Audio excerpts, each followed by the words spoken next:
नमस्कार, ये आकाशवाणी शिमला है। अब आप प्रभा शर्मा से कोविड-19 पर विशेष समाचार सुनिए। देश में कोविड से स्वस्थ होने की दर बढ़कर 93.52% हो गई है। पिछले 24 घंटों के दौरान 44,000 से अधिक कोरोना रोगी स्वस्थ हुए हैं और अब तक कुल 83,35,109 लोग स्वस्थ हो चुके हैं। देश में कोरोना के 4,46,805 सक्रिय मामले हैं। स्वास्थ्य मंत्रालय के अनुसार पिछले 24 घंटों के दौरान 38,617 नए मामले सामने आए हैं और इस महामारी से संक्रमितों की संख्या बढ़कर 89,12,907 हो गई है। कोरोना संक्रमण से अब तक 1,30,993 लोगों की मृत्यु हुई है। भारतीय आयुर्विज्ञान संस्थान ICMR के अनुसार देश में अब तक 12,84,80,186 कोरोना टेस्ट किए गए हैं। बीते 24 घंटों के दौरान 9,37,279 कोविड नमूनों की जांच की गई। प्रदेश में कोरोना संक्रमण के मामलों में वृद्धि लगातार जारी है और ये संख्या बढ़कर 30,740 तक पहुंच गई है। पिछले 24 घंटों के दौरान प्रदेश में कोरोना के 584 नए मामलों की पुष्टि हुई है। इनमें सर्वाधिक 200 मामले शिमला जिला से सामने आए हैं, जबकि मंडी से 92, कांगड़ा से 59, चंबा से 41, ऊना से 32, हमीरपुर से 26, सोलन से 24, किन्नौर से 21, बिलासपुर से 14, सिरमौर से 3 और लाहौल स्पीति से 2 नए मामले शामिल हैं।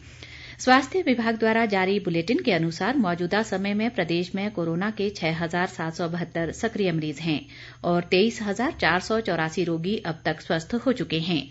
राज्य में कोरोना से अब तक 455 लोगों की मृत्यु हुई है। वर्तमान में मंडी जिले में कोरोना के सर्वाधिक 1,665 सक्रिय मरीज हैं। इसी तरह शिमला में 1,514, कुल्लू में 809 और कांगड़ा जिले में 665 कोरोना रोगी उपचाराधीन हैं। पूर्व भाजपा विधायक चंद्रसेन ठाकुर का कल शाम उनके पैतृक निवास स्थान दशाल गांव में निधन हो गया। जानकारी के अनुसार 3 दिन पहले उनकी कोरोना रिपोर्ट पॉजिटिव आई थी और वे घर पर ही आइसोलेट थे। चंद्रसेन ठाकुर वर्ष 1998 में कुल्लू विधानसभा क्षेत्र से भाजपा विधायक चुने गए थे। उनके निधन पर कुल्लू जिला के भाजपा नेताओं ने गहरा शोक व्यक्त किया है।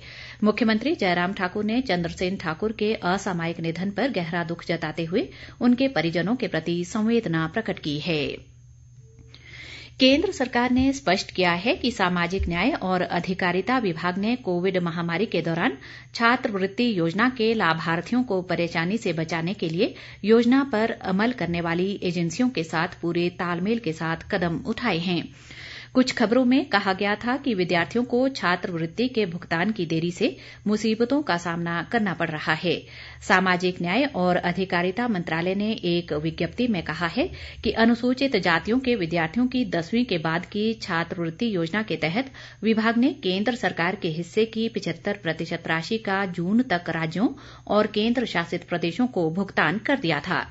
केंद्र का बाकी 25% हिस्सा प्रत्येक मामले के लिए अलग अलग स्वीकृत किया गया है। छात्रवृत्ति योजना पर अमल करने वाली एजेंसियों से कहा गया है कि वे विद्यार्थियों के आवेदनों को शीघ्रता से निपटाएं ताकि छात्र छात्राओं को किसी मुसीबत का सामना न करना पड़े।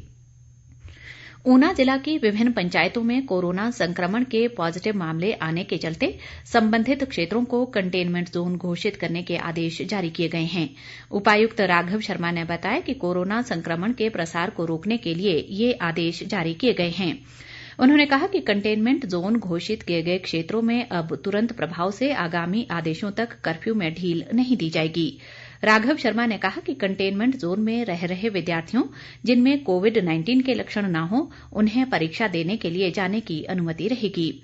इसके अलावा जिले के 4 हॉटस्पॉट क्षेत्रों को कंटेनमेंट जोन से बाहर करने के आदेश भी जारी किए गए हैं। उपायुक्त ने बताया कि एक्टिव केस फाइंडिंग की प्रक्रिया 28 दिनों की अवधि तक जारी रहेगी और सभी को कोरोना संक्रमण की रोकथाम के लिए जारी दिशा निर्देशों की अनुपालना सुनिश्चित करनी होगी। स्वास्थ्य मंत्रालय ने कहा है कि भारत में कोविड-19 के कारण प्रति 10 लाख की जनसंख्या पर होने वाली मृत्यु दर दुनिया में सबसे कम है। स्वास्थ्य मंत्रालय में सचिव राजेश भूषण ने कहा कि भारत में पिछले 7 दिनों में प्रति 10 लाख की जनसंख्या में 3 लोगों की मृत्यु का औसत दर्ज किया गया है, जबकि वैश्विक औसत के अनुसार प्रति 10 लाख जनसंख्या में 8 लोगों की मौत का आंकड़ा है। इसी के साथ ये समाचार बुलेटिन समाप्त हुआ। नमस्कार।